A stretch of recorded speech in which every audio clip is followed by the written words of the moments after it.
Welcome to China Tech Talk, the weekly discussion of technology and startups here in China.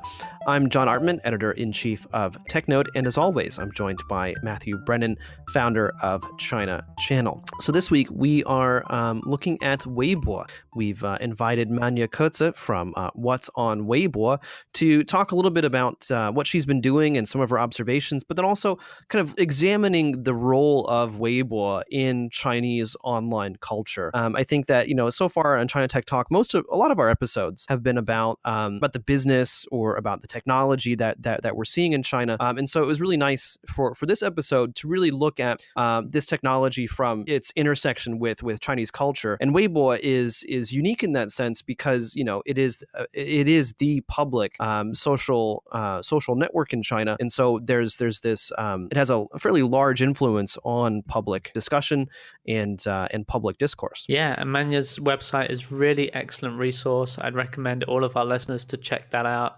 She writes a lot of the content herself, which is really impressive. She's a sinologist who really knows her stuff.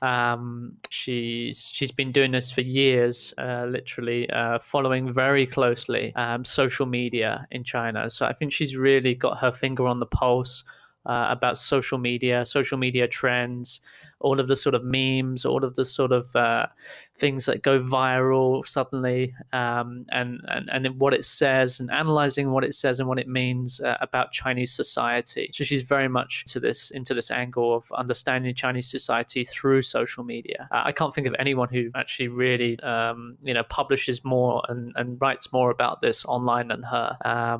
So a fantastic guest for the podcast. Really happy to have her on. Yeah, and it's funny because I think that when I first started really watching China back in like 2009, 2010, I think the China Watcher sphere when it comes to culture and internet culture was a bit more robust. You had websites like China Hush and China Smack, both of which are now defunct.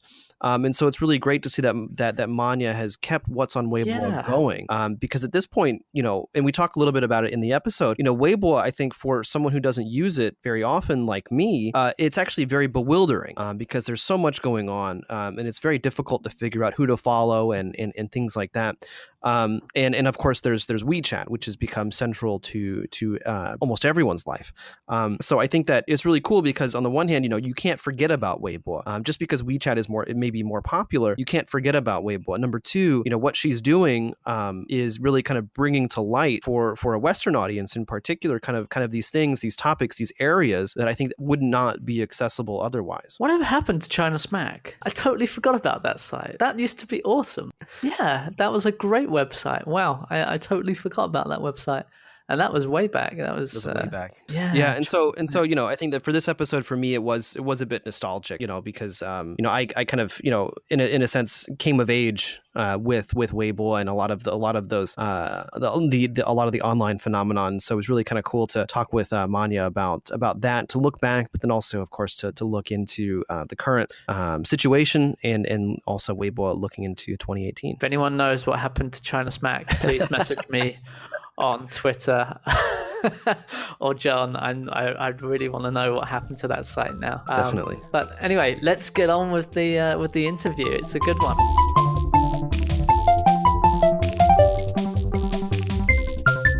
So Manya, thank you so much for taking the time to join us today. Thanks for having me. So one of the first questions that we like to ask our guests is, what's your China story? What got you here? What got you interested in China? And then how did you start doing what you're doing now? Well, I think I've always, since I was a little kid, I was always interested in Asia, and I was always interested in the things that I could not understand. And for me, it started with Japan and learning Japanese and hiragana. A lot of it I taught myself, and I actually went to Japan during my high school to live with a Japanese family and study Japanese. So my whole Asia adventure started in Japan, but then later when I was studying Japanese at the university, all of my friends were studying Chinese. And that's what first got me interested. And I decided to take some classes. And then I first went to China in 2007 when I was studying. I'd been there when I was 16 already. But this time it really, really struck me how China was developing. And actually the whole combination of ancient culture with these rapid developments I was walking the streets in Shanghai, and it really, really struck me. And actually, that's when China stole my heart. And I still finished my studies in Japanese, but in the end, it was China that really stole my heart. And I now, since the last few years, I've become a sinologist. So I finished my studies. I started my PhD as well, and running the website What's on Weibo. So yeah, tell us about the site. So What's on Weibo? How did you get started with that? What's on Weibo? Well, Weibo, I think the domain name I already registered it maybe 5 years ago, but I was still studying and I didn't have time to do anything with it. And it wasn't until like 3.5, 4 years ago that I really started to blog about the things that I found interesting. And I think what first started it was I became really interested in Chinese memes and viral stories when I first heard this story of Jia Junpeng. Do you know this story about Jia Junpeng? Your mom is asking you to come home for dinner. Well, go ahead and tell us. So this is a story I first heard actually when I was living in Beijing in 2009. And it was a sentence that once upon a day popped up on a World of Warcraft forum, actually, in the summer of 2009.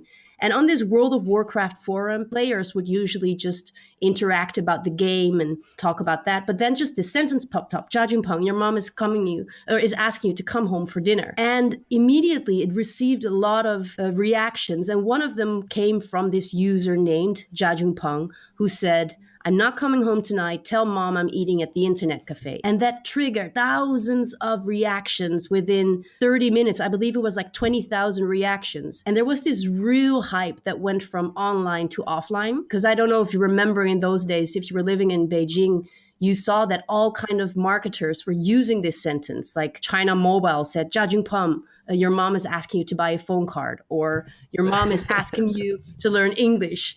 And it really struck a chord in thousands of people because so much came together in that one sentence. It was the rise, it was the boom of the internet cafes on every corner of the street. There was the rise of the internet, and actually the rise of social media was starting to create a gap between parents and their children. So I think that sentence captures really a spirit of the time in 2009. And I thought, okay, this is the kind of things that I want to write about, and I want to understand why something goes viral and what's behind it. So I think that was the first seed in my brain that was planted for What's on Weibo. Yeah, I do remember that. That was a long time ago. That really did go viral. Not that long, 9 years ago. Yeah. In China time, that's a long time. Yeah, it seems That's like true. a different, because it was a time where you're right, internet bars was super hot, and I think that time has kind of passed a little bit. Well, a little bit. Yeah, a lot. Yeah. Yeah, but you're right. A lot has happened. And that's also what I find so interesting about looking back on the history of social media in China, or if you will, the rise of internet, which a little bit goes hand in hand, because you can see that with, for example, these first games, because Wangba, the internet cafes they were based on games, right? Everybody was only playing online games. And they went hand in hand with the message boards. So these message boards were already a first kind of social media in China, even before you had the domestic platforms coming up. Yeah, it's funny because I used to, before I had my own computer, I used to spend time at the Wangba as well, playing computer games. It was a really interesting phenomenon because people would actually end up spending the night there because it could be cheaper than getting a room at a hotel or something like that. Yeah, definitely. I had a friend in Beijing at the time who basically lived there because he was temporarily out of any living space. And what he did, he just went from McDonald's to Wangba, and you could sleep there, you could eat there, you could game there, you could make friends there. And so, but there was a lot of worries at the time. I mean, at the time already, Chinese state media really warned against the rise of internet in China, saying that, it was, you had internet addiction coming up. There was this big story at the time that was really zoomed in by the Chinese state media about a guy who was playing World of Warcraft for 3 days. No, it was 7 days in a row during Chinese Spring Festival. And he died. I remember that. Because he was basically just not eating, not drinking. I think it was in Hebei or something. Mm-hmm. And then I think it was China Daily or another newspaper who said, like, you see, that's what internet does to you. Yeah. Shouldn't laugh. I do remember that. Yeah. No, we shouldn't laugh. We shouldn't laugh because, well, but you had a lot of these stories that were really that the state, especially Chinese state media, used to zoom in on, like the guy who died, but then also the Beijing fire in 2002 at an internet cafe that was extremely tragic because I believe 30 people or something, or 25 people died during that fire, and that was used also as a way to, like, look at that. That's how unsafe these internet cafes, and that's what and this is what the rise of internet is doing in China. And then look at us now and how far we've come. China is cannot live without the internet. But so one of the big reasons that we wanted to get you on was to obviously talk about your work and what you've been focusing on, but then also looking at Weibo in general. I think Matt and I, between ourselves and then with other guests, we've talked about Weibo before. But not as a whole episode, not really diving deep into what it is and kind of where it comes from, and then looking at its role today. Mm-hmm. So looking at we're talking about stuff that's happening in 2009, and this is a kind of around the time that, or the context in which that Weibo first arrived and started to gain a lot of popularity. So let's start from the beginning. Like how did Weibo actually get started? Mm-hmm.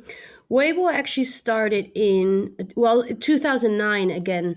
I think 2009 has been a crucial year if you look at social media in China and the internet in China in general. Because 2009, it was a very vibrant year at the beginning because you had Twitter, you had Facebook, you had Fanfo, Taotao, a lot of different domestic platforms, international platforms. Twitter was really starting to gain a little bit of popularity in the cities in China. And one point at which this became very visible was in February of 2009, when you had a fire near the CCTV tower in Beijing. And at that time, actually, it was during Chinese Spring Festival, and it was caused by fireworks. And traditional media were really trying to get this fire under the radar, didn't want to report it, wanted to keep the news very, very low key. But at the time, the news broke out through Twitter, and it went so fast. And so international media were already, well, figuratively speaking, reporting about it before the firemen had even arrived. And this is, I think, something that showed that there was a breakthrough in citizen journalism. And I think also for traditional media, it showed the kind of the danger of social media in China. And later that year, you had the Urumqi riots in Xinjiang. And that was actually the moment that all social media were shut down. So it was the end of Fanfo and Taotao, and Twitter, Facebook, all got shut down in that summer of 2009. Also, let's not forget the background of the Jasmine Revolution in the Middle East, which was also dubbed the Twitter Revolution. So it was a year when so many things were happening and so many things were sizzling when it comes to social media. So it was the end of social media in China as it was at the time, and the beginning of Weibo, or I should say Sina Weibo, because Weibo itself basically means microblog, and you had different Weibos. You had like Tencent Weibo as well.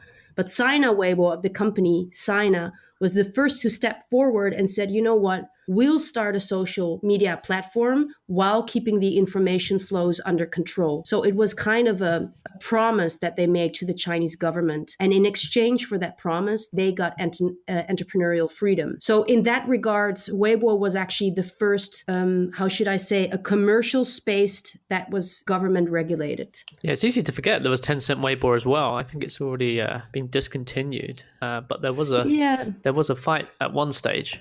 There were multiple Weibos, and I think it also wasn't until 2012 or so that Weibo really came to stand for Sina Weibo. I mean, now we're not even talking about, it's in Chinese, Xinlang Weibo or Sina Weibo. We're not even talking about that anymore. It's almost easy to forget that it's Sina.com that is behind Weibo. How did they win that war, do you think? It was what made them be the last man standing amongst all the local competitors? It is the fact that Sina was already a media company. I think, if I'm not mistaken, it was already established in 1998. And so they had very, very strong connections with the world of media and journalists. And among the very, very first people whom they invited to join the platform were media professionals and journalists. So this is one of the reasons why Weibo, Sina Weibo, became a real media platform, much more than, for example, if we look at Facebook, which really started as a university contact book, online book. Weibo from the start was really a media platform where people came to look for news. So I think this is one of the reasons why Sina Weibo got so big. It's the journalists and the media professionals who made it an interesting platform from the start. And that's kind of similar in a way to Twitter's success as well. A lot of journalists and media workers use Twitter. Obviously, it's become a little bit less of a destination for news, but it's still heavily used for that purpose. And the thing is, a lot of times, even now, but certainly when it first came out, there were these comparisons between Weibo and Twitter. And still these days you might hear people call it, the Twitter of China. But how true is that? I mean, like how similar is it actually to Twitter? And was there any inspiration kind of drawn from Twitter in its creation? Yeah, in the beginning, in 2009, Weibo was always called a Twitter clone. And I think especially at the beginning, it was somewhat true. It was more or less a Chinese equivalent to Twitter. But very soon it started to change as more and more functions were added to Weibo, which then made it actually more like a Facebook and a Twitter in one.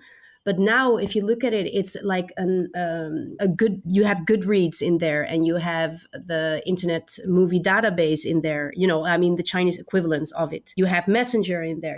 There's so many different functions in it now that it's very, very unfair to call it a Twitter clone anymore. It is not at all anymore. So, how would you personally describe it today? Oh well, I don't. I think we should stop calling Chinese products, Chinese equivalents of any Western products.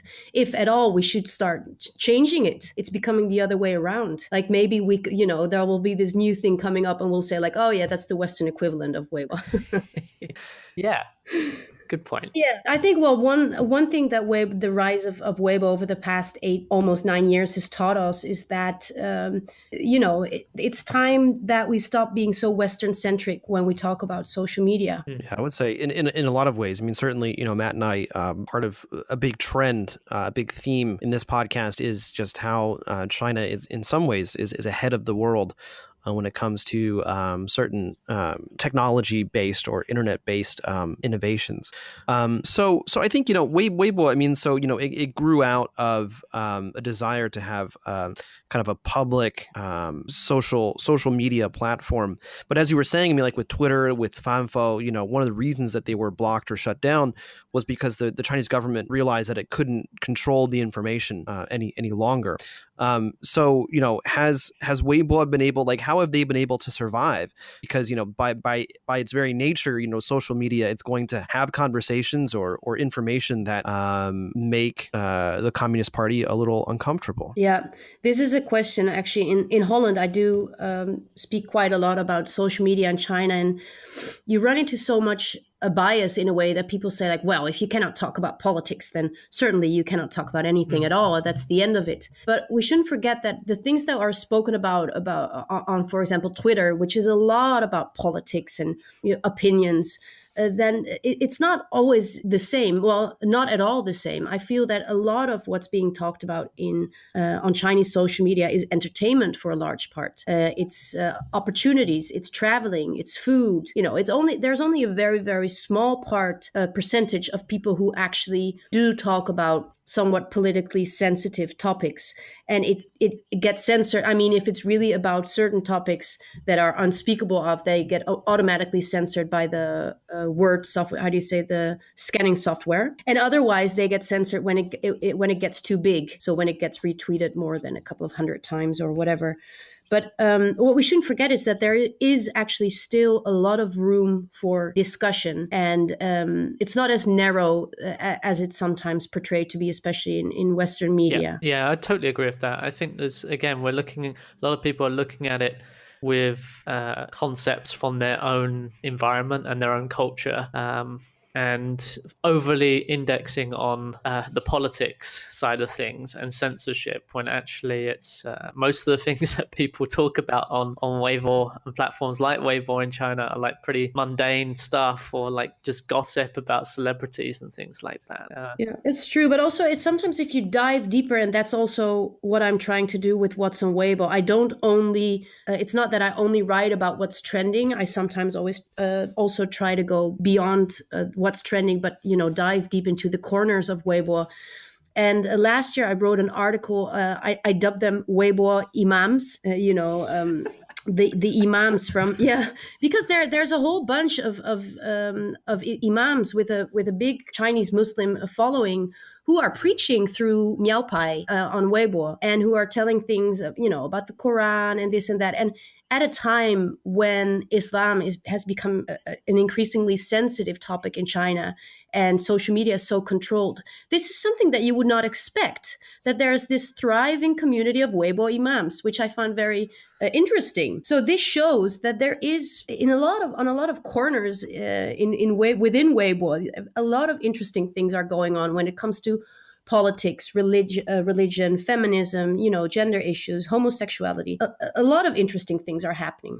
Like one of the questions, so I think that, looking at, because I remember I was working at China Radio International when Weibo first became really popular, and then some. It was funny, and then because I was interviewing someone in 2011 when WeChat had just been released, and no one that I knew was using it. Like this is like the early days of smartphones, and he was like, "Yeah, John, the WeChat is the future. Just give it a couple years, and people are going to be people are going to have forgotten about Weibo already."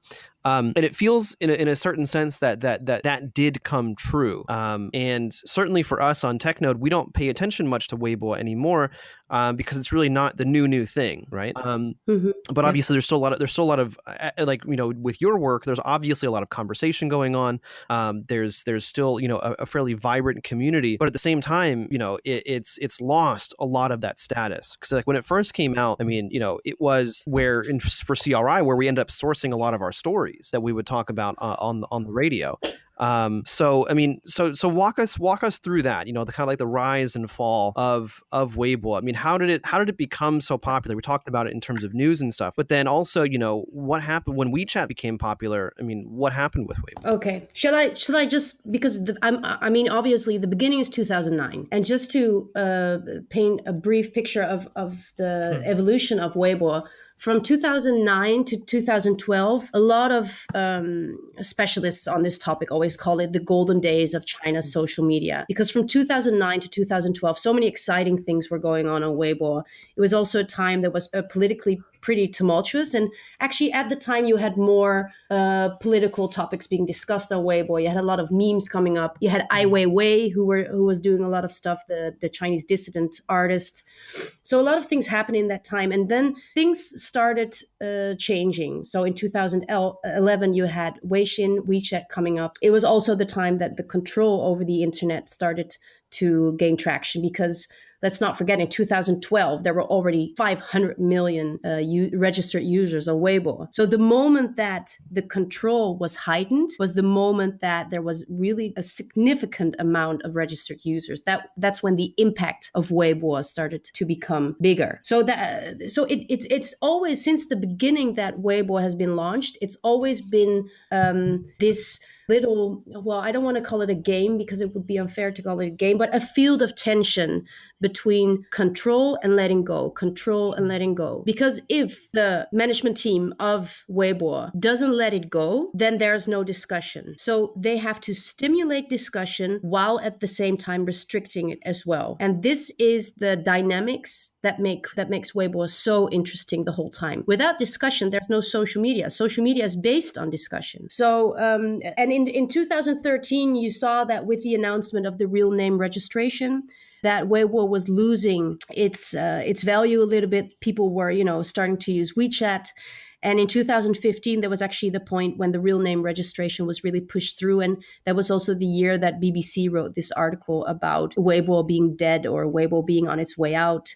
And it's funny because at that time, I was really active with What's on Weibo.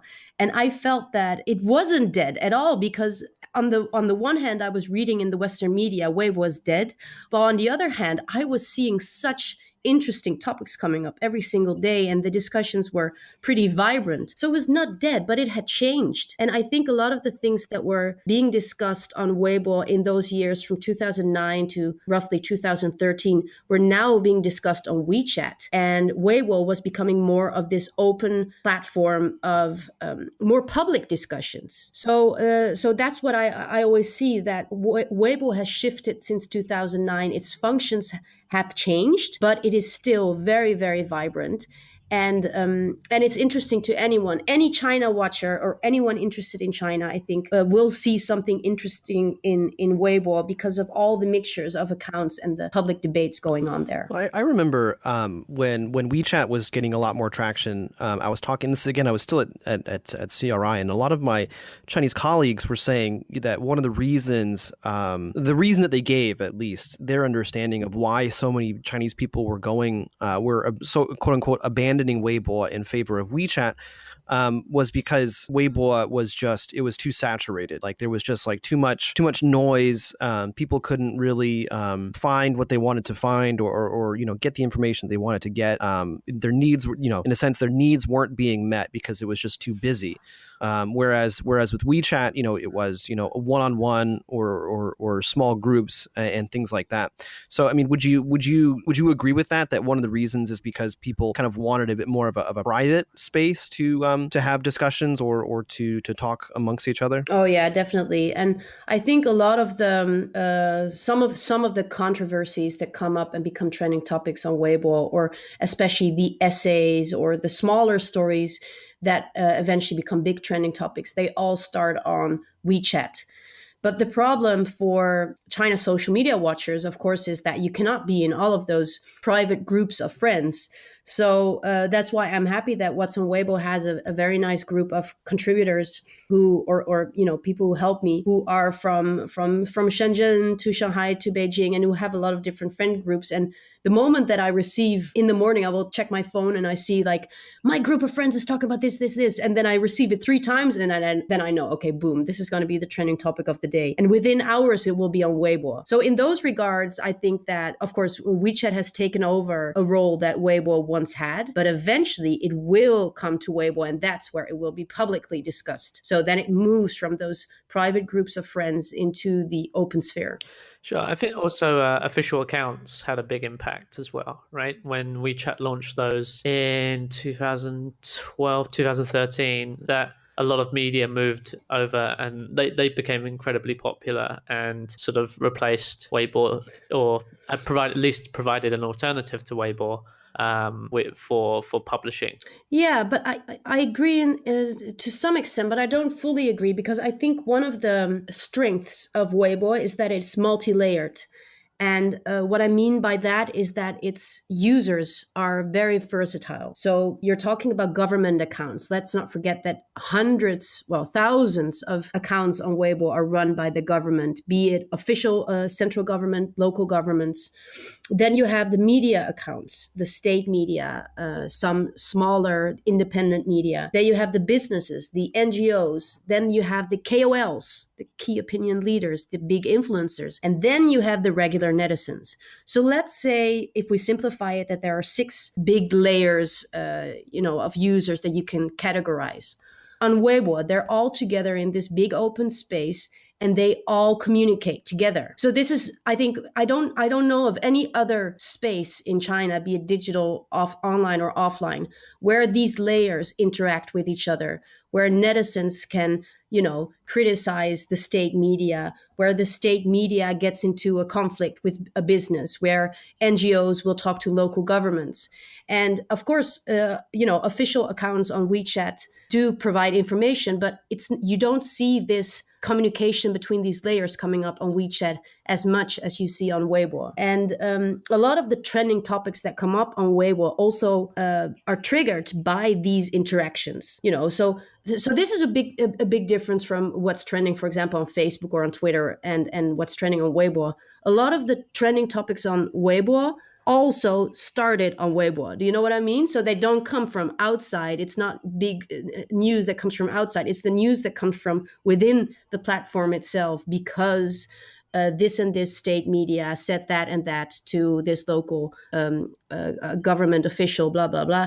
And then that is what becomes trending. Organically, you mean? Yes. So I think that, yeah, exactly. So that's very interesting that Weibo itself plays such a huge role in what becomes trending on Weibo. It doesn't come from outside. It comes from inside. Yeah, sure. I think it's going into the evolution of the platform. We've sort of mentioned that WeChat had an impact on it, and it certainly did. It certainly changed the landscape. But I think in recent years the narrative has changed again, right? That the phrase that people are using is sort of a second windfall or a second rise of Weibo. How would you describe that? Is there some truth in that? Yeah, definitely. I think Weibo is more and more becoming a government platform, a media platform, much more than it was before. And you also see more and more that it is used as a government tool, much more than in the beginning. That state media is really making up new fun ways to spread propaganda. It's not even propaganda 2.0, it's propaganda 3.0. And this is one thing that you see, but it's not as black and white as sometimes portrayed in Western media, that a lot of netizens actually like it, and news like this is shared a lot. One of the examples I can give is the recent, over the past few years, the Xi Jinping has been depicted as this cartoon figure, right, by Chinese state media. And maybe people will know it like with the big wobbly head and like an anime character, kind of cute. And this is used a lot by Chinese state media. When he goes out on a state visit to Europe, you will see Xi Jinping in his little plane waving at the people on this cartoon. And people share this a lot. I mean, these are also the kind of things that go viral. And I think that that's something that you see on Weibo now much more, that it's become a government tool, a state media tool, and that, netizens interact with that. I thought originally you were going to talk about Winnie the Pooh. Oh, yeah, but that's the other side, right? Yeah, the Winnie the Pooh is actually the Winnie the Pooh meme is quite hilarious, and it's popped up since 2013 to 2015, and now again 2017. It's 3 different points that Winnie the Pooh became a huge controversial figure on Weibo, and time again he was censored. Yeah, poor Winnie. He didn't do anything. All he wants is his honey, right? Yeah, so cute. But also like this, you see that it's also a way for netizens sometimes to make, to make fun of that government control, and they always find new and creative ways to make fun of the government or the state media in some way. And Winnie the Pooh is just a perfect example, because he's so cute and innocent, but now he's become like this politically subversive figure.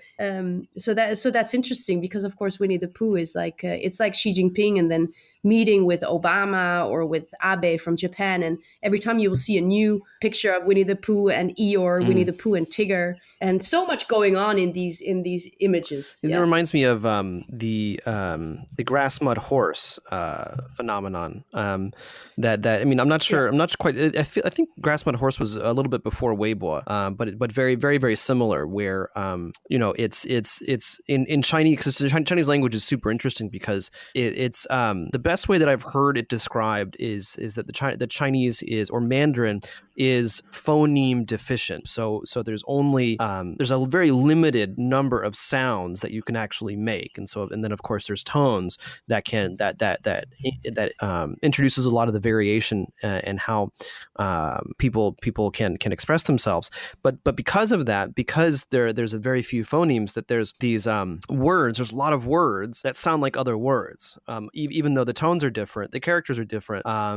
It can sound very very similar. And so in the case of the grass mud horse, the way it sounds is like a way a bad word for what you should go do with your mother. together. And so there was this whole kind of music video about the grass mud horse who lives in the Gobi in the desert with the river crabs and things like that. And so that even from back then, there was this kind of poking fun at government control or government trying to at that time, especially Hu Jintao was all about harmonious society, and so kind of poking fun at that type of policy. Yeah, I think that's spot on, because I've called Winnie the Pooh the new mud horse before, because actually it's very comparable. And the mud horse actually became this cute Apelka figure in the end. It was a very cuddly little image. And although, of course, the story behind it is a big middle finger towards the government. So it's really funny to see that there's so much humor in these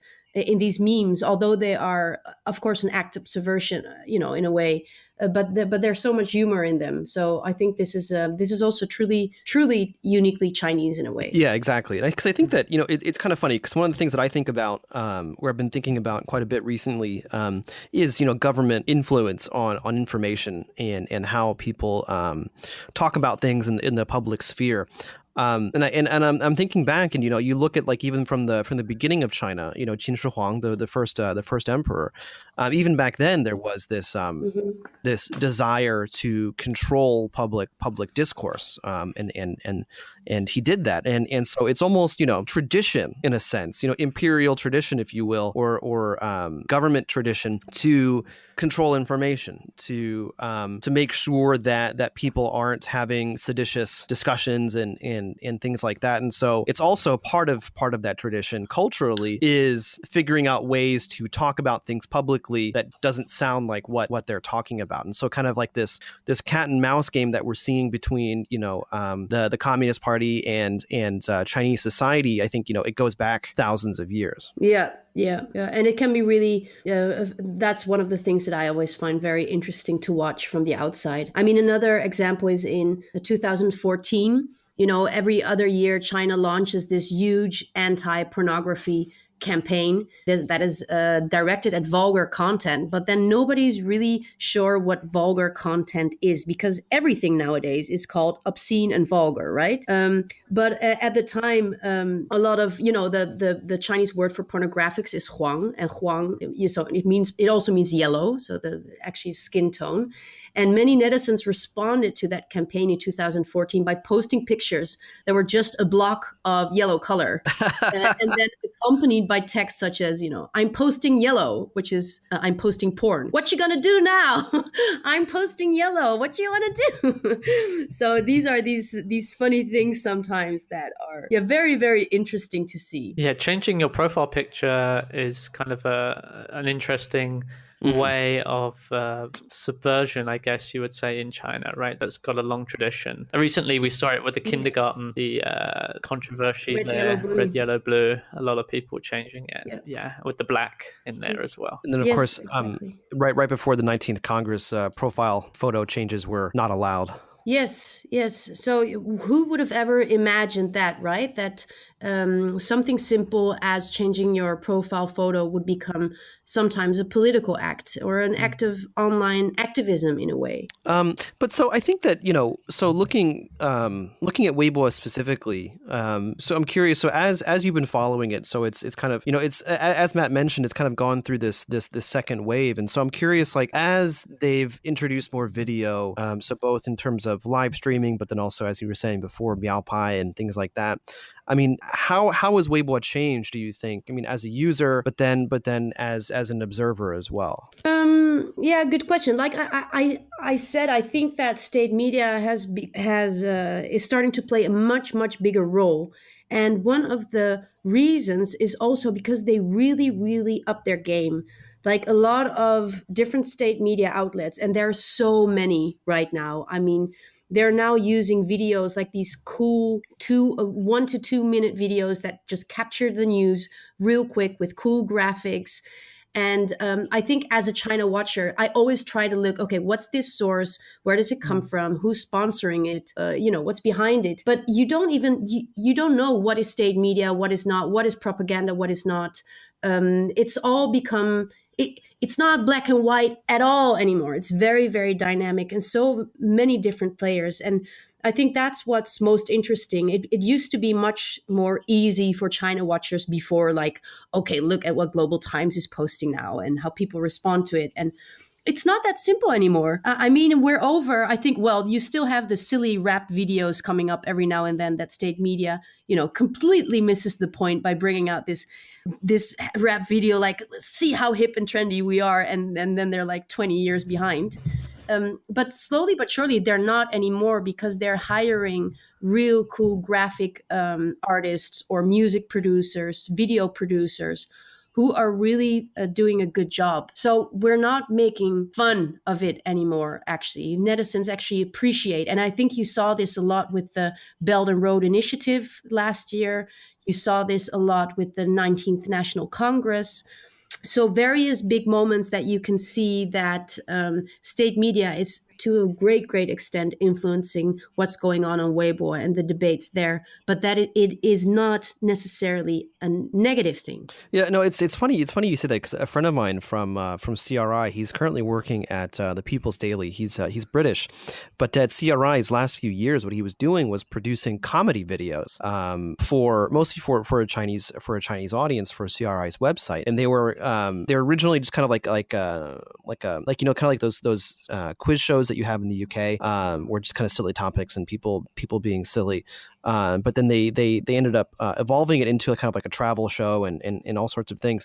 And pretty much the entire time he's speaking Chinese, and it's for a Chinese audience. And so it's interesting because the People's Daily, they hired him to do exactly that, to keep doing that kind of stuff. And he's a young British guy just making silly videos to make himself and his producer laugh. Exactly. Yeah. So that's super interesting to see. I mean, and I hadn't really connected the dots either, because I think that kind of, as you were saying, I mean, I don't really pay attention to Weibo anymore. I think in part because it's become more difficult to really figure out what's going on there. Exactly. Yeah, exactly. And you see that, like I said, the lines are being blurred. Maybe that's the right way to put it. And especially on Weibo, where I said you have so many actors, you have the government, the media, the businesses, but they're all, it's not all of these different layers who are miles apart. No, everybody's cooperating in some ways.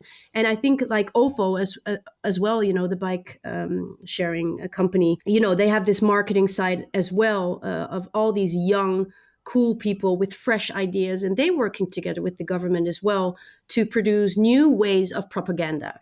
I don't want to even call it, it is propaganda, but what is propaganda, what is not, So I think actually this is a very, very interesting time again, but I mean, everything over the past 2-3 decades in China, of course, has been quite interesting. But 2018, I think, is marking a new age for digital media again. And I think the blurred lines are one of the big themes. Yeah, recently there's been commentary about Chinese media projecting abroad as sort of a narrative and a dialogue more on behalf of the government, the Chinese Communist Party, and how people are waking up to the fact they're actually quite savvy and they're spending a lot of money and doing it in different ways and have built up. Even recently there was that really long piece about fake Twitter followers, and one of the people called out on it was a Chinese government news agency. They're using a variety of different techniques in order to project their soft power, I guess you would say, on social media outside China as well. Yeah, definitely. And I think in Africa you see this as well, where it's not so much social media, but a popular culture in general, Chinese television dramas that are becoming more popular there as well. So, you see also in terms of popular culture, movies, TV dramas, music, Chinese society is changing a lot. Chinese culture. It's not that old fashioned anymore. Things are really changing. One of the things we wanted to also touch upon is Toutiao, the daily headline app that seems to be in some ways a competitor to Weibo. They're both newsfeed based. And Toutiao has a lot of breaking news, and a lot of the things that we've discussed in this podcast so far would also apply to that platform. So how do you see Toutiao's rise, and what does that mean for Weibo? Well, I'm not really sure about the background of when Toutiao first came around, but what I do know is that Toutiao is now facing the same challenges as Weibo, as, when it comes to government censorship and adhering to government guidelines. And this is what you see again and again. It doesn't matter if it's WeChat, if it's Weibo, or if it's Toutiao. For me, also personally, I mean, my website is called What's on Weibo. But even if Weibo disappeared, I will find a new platform to go on with. But all of these platforms eventually go through a similar route. The rise, the huge boom with registered users and daily active users, and then boom, they're facing the government guidelines, and they will be controlled again. So there's always this seesaw motion, letting go and pulling back. And so in that regards, I don't see Toutiao as a big competitor of Weibo, because in the end, all of these platforms face a similar fate. My general point about it was, there's a rise and fall of these platforms, but do you source, for example, do you source do you see interesting news stories rise first in Toutiao now rather than Weibo? Is it a competitor in terms of breaking news? I must admit, I'm not sure. I try to follow as much as I can, but most of what I do right now comes through from WeChat and Weibo, and not from Toutiao yet. I mean, also, if you look at, I'm running the website by myself still. I mean, like I said, I have some contributors, but I'm doing everything by myself when it comes to the technical part, the research, the writing, the posting, the social media. So my days have become so chaotic. In the morning, I wake up, I receive some messages from the people who help me saying, you should write about this, this, this. Then I go on Weibo, I look at what's reaching the top charts. I go on WeChat, see what my friends are talking about, and then I just have to write. So there's also, I should probably follow Toutiao more, but there's a limit to everything that I can follow on one day. Sure. Makes sense. It's actually pretty impressive that you put out all those. You put out quite a lot of content, so I didn't know it was all of. I thought you had a bigger team than that, Manya. That's you're doing a good job. I think the website is pretty good. Yeah. Thanks. So yeah, and so I think that something that we've talked about a little bit in a few episodes is about, as you mentioned before, KOLs. So key opinion leaders. And arguably one of the successes of Weibo, in part because it is a public platform, is because of the celebrities, the big names that joined it, that were having public discussions, and now more and more, kind of these self-made influencers. So I'm wondering, can you just walk us through that a little bit and how that's changed? Yeah, I think in the early years, well, if we really look at the early years, even before Weibo or before WeChat, in the late 90s and in the early 2000s, well, let's say 2003, 2004, there was the moment, when you got the real first online celebrities in China. I don't know if you remember Sister Lotus, Fu Rong Jie. Right, the one that ended up going to New York or something like that, right? She did. I don't know. I know a lot of people wrote books about her, but she was, I think, she was the first. Yeah, let's call her the first online celebrity in China, because I'm pretty sure that she is. She went on message boards in Tsinghua University, I think Beida University message boards, and she was also the queen of selfies. I mean, in 2004, we were not really taking selfies yet. Sister Lotus was already. So, and I think she became quite famous because she was so infatuated with herself, and she was looking for the boyfriend, and she found herself very pretty. While in fact, she was not that pretty at all.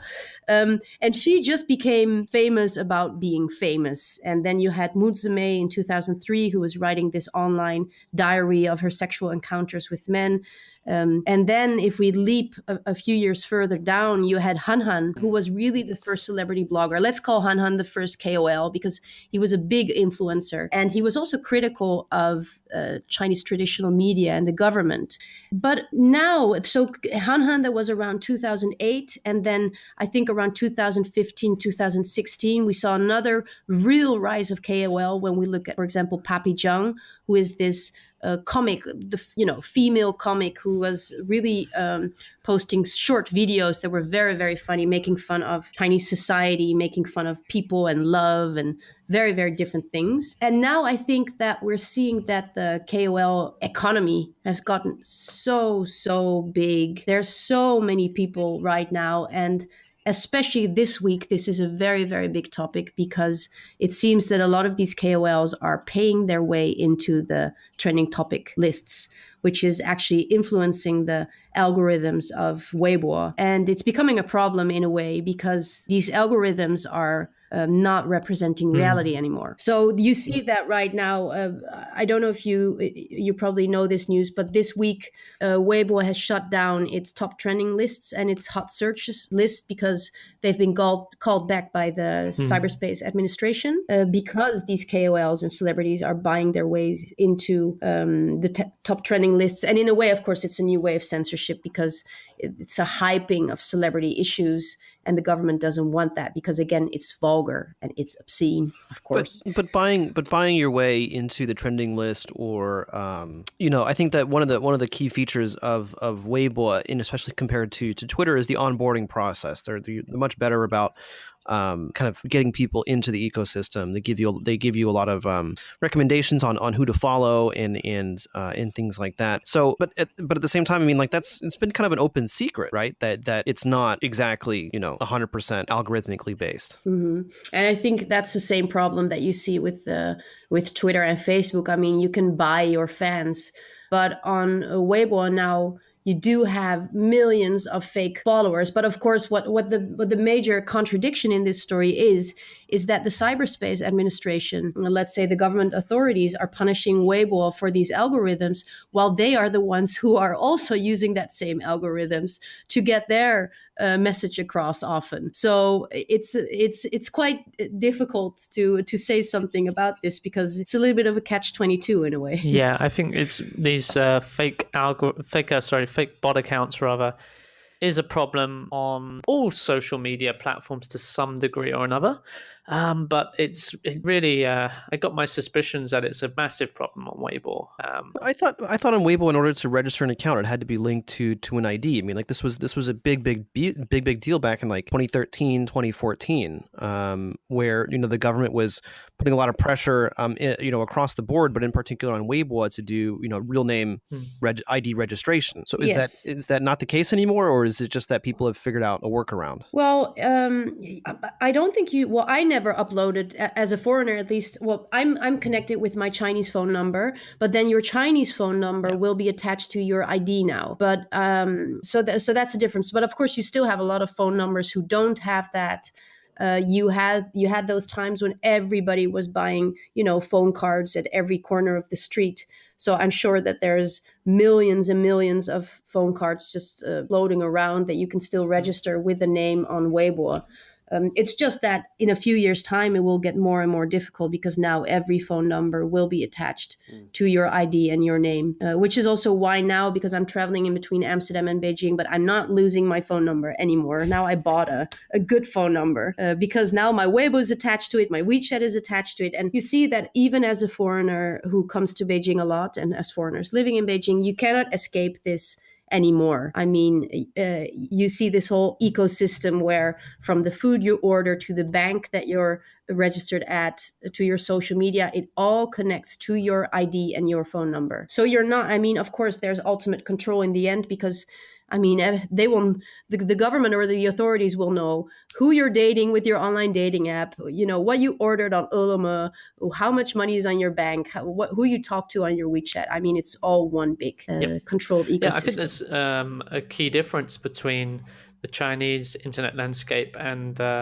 abroad, and there's been a lot of discussion, about this kind of stuff on recently in the States and how to control, especially like advertisement on Facebook, for example. But in China, everything is linked to real name verification, so they have this different and more stricter system, which I think abroad a lot of people wouldn't wouldn't like it. But here it does mean that things are more traceable and actions from people online.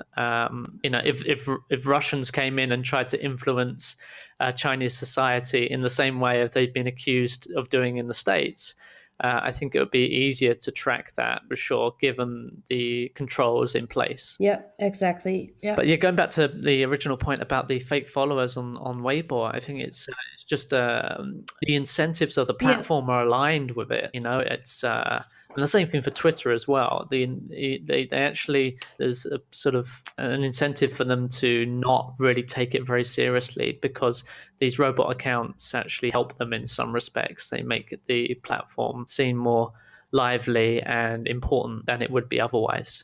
Yeah, true.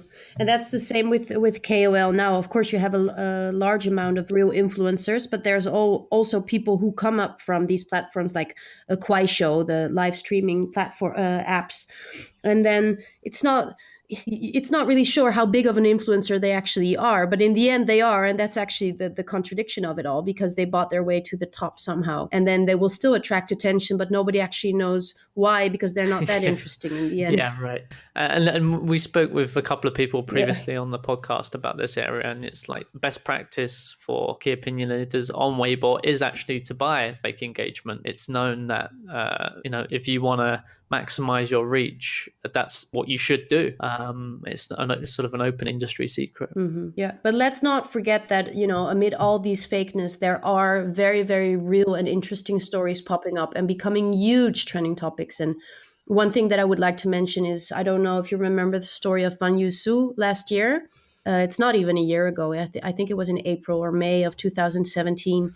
This woman from just a little migrant village just outside of Beijing, who'd written this story about her life, and the title was, I think it was just 我是 Fan Yusu, my name of I am Fan Yusu. And she wrote about her journey from, being born into a poor village, in rural China, and moving to Beijing when she was older, being in an abusive relationship with a husband who was alcoholic, raising her children by herself, and so many different issues of society coming together in this essay. And it struck a chord with so many people, and it became one of the biggest trending topics of 2017. And she had to eventually move, and she had to go into hiding because she'd never wanted that fame.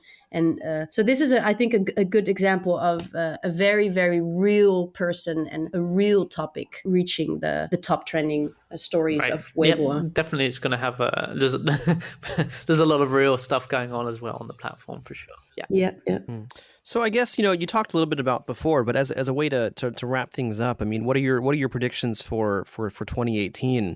What do you mean? So obviously, for the platform, it started off a little negative with a lot more government scrutiny and control. But I mean, how do you think it's going to progress from here, both in terms of government relations, but then also as a consumer facing platform? I think what we've seen from 2009, 2013, 15 to 2018, I expect that a similar pattern will follow the whole time. We'll probably, right now you see that there's a lot of control. Later in the year, probably things will go a little bit free again. There will be very, very big stories coming up that people will openly discuss, and then boom, the control is back on. And I foresee that this seesaw motion will continue. And I do think that Weibo will remain for the coming period to come the go-to place where people will gather to see the news, share the news, and comment on the news. Because let's not forget that Chinese netizens are amongst the most active netizens in the world when it comes to expressing their views, sharing, initiating stories, more so than in America or Europe or other countries. So it's thanks to the netizens that Weibo will stay alive. All right. Well, Manya, I mean, again, thank you so much for taking the time to talk about Weibo. I mean, I think that, again, for us, it's been super interesting because we haven't really had a chance to talk too much about this. But then also, I think that our show tends to be very business, very, very tech heavy, and so it was good to get a dose of culture in there. So Manya, actually, before we go, where can our listeners find you? Whatsonweibo.com. And you can follow me on the website. We have a newsletter, Twitter, Facebook. We're actually everywhere except Weibo, which is kind of the big contradiction. But we were advised not to have a big presence on Weibo itself. So What's on Weibo, Facebook, Twitter, newsletter, and whatsonweibo.com. Perfect. And to our listeners, if you enjoyed this podcast, we'd really appreciate it if you left us a review on iTunes. If you're on Overcast or on Pocket Cast, you can just tap on that star button, and it will recommend this episode to your network. Alternatively, you can get in touch with either Matt or I in the In the episode description, there are links to our LinkedIn profiles as well as our Twitter profiles, so you can get in touch with us there.